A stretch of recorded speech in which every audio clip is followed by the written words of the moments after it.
I know it's hard, but it's not impossible to break bad financial habits. Before I tell you how, I need to explain the 5 reasons why it's so hard. The first reason why it's so hard to break bad money habits is because you waffle back and forth between believing that you actually need to get good at managing money and hoping that all your money woes will be taken care of when you get more money. That's right. You're not convinced that financial fitness is a necessity because you're still hoping that maybe more money will fix your money situation. Let me tell you, in no uncertain terms, that more money will not put an end to your financial stress. You absolutely 100% need to be financially fit, no matter how much you're making or expect that you will make in the future. The debate is settled, and the answer is a resounding no. More money will not relieve you of your responsibility to learn how to handle and relate to money. As strong as my language is here, not everyone will believe me. That's fine. I understand the resistance to what I'm saying. If you want to be in denial, that's entirely your right. People stay trapped in this debate for years, if not decades. And it's one of the reasons why people never really improve their money habits, because they're hoping that they don't have to, and more money will take care of everything. If you have not settled this debate for yourself, then there's not much that I or anyone can do to help you. This is why I outright refuse to work with anyone who doesn't accept as a fact that financial fitness is what cures financial stress. Someone has to be of the mindset that they can take control of their life and finances if they learn the skills and mindset to do it. So assuming you know that more money doesn't solve the problems caused by bad financial habits, you've probably encountered the second problem that keeps people from being able to change their bad financial behavior: your brain. Brains are amazing, and they can help you change your habits. Unfortunately, our brains are also obsessed, literally obsessed with not changing. Our brains love homeostasis, which is keeping everything the same. It's critical for life that our brains keep our body temperatures in a narrow range and our fluid levels in a correct range and all sorts of things like that. So to say that our brains want nothing more than for everything to stay the same as they are right now is an understatement. Your brain's number one job is to keep you alive. And so our brains register a change to the status quo as a threat to our very survival. Seeing as how its highest priority is to keep us alive by keeping everything the same, you are going to find that your brain doesn't want to help you change. In fact, it will throw everything it has at keeping things the way they are right now.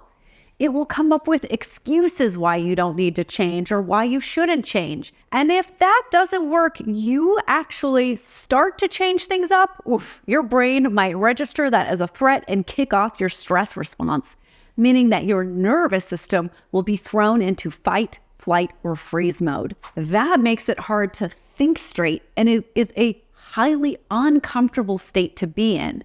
In order to calm down, you'll relent and say, never mind, I don't need to change, or I can't change. It's either impossible or not worth the distress I have to go through to get there. And so for people that give it their best shot at breaking bad habits and replacing them with good money habits, this is where things come apart.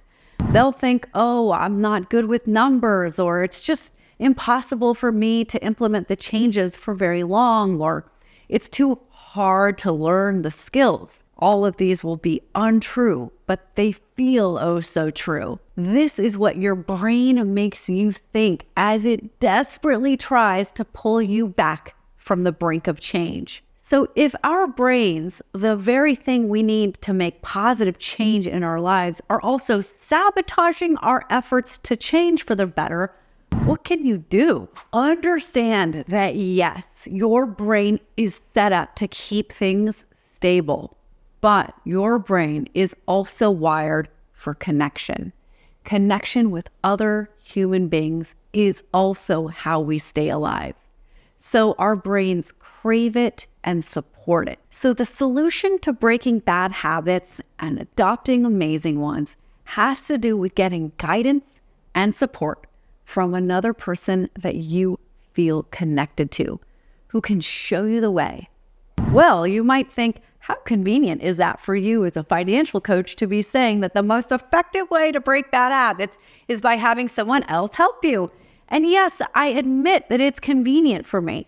That allows me to do work I love, which is helping people improve the quality of their lives by improving their relationship with money and getting financially fit. So the work of a good financial coach is not just to show you the ropes on how to get financially fit, but to do so in a way that you feel seen and heard, because that's where connection comes from. With that connection, I can help soothe you as you cross the shaky bridge from being financially flabby to financially fit. I give you guidance, support, and accountability to help you through to the other side, especially when your brain might try to throw things off course and make things go haywire. Because I'm aware of what we're up against, I go slow in teaching you new skills for handling your money.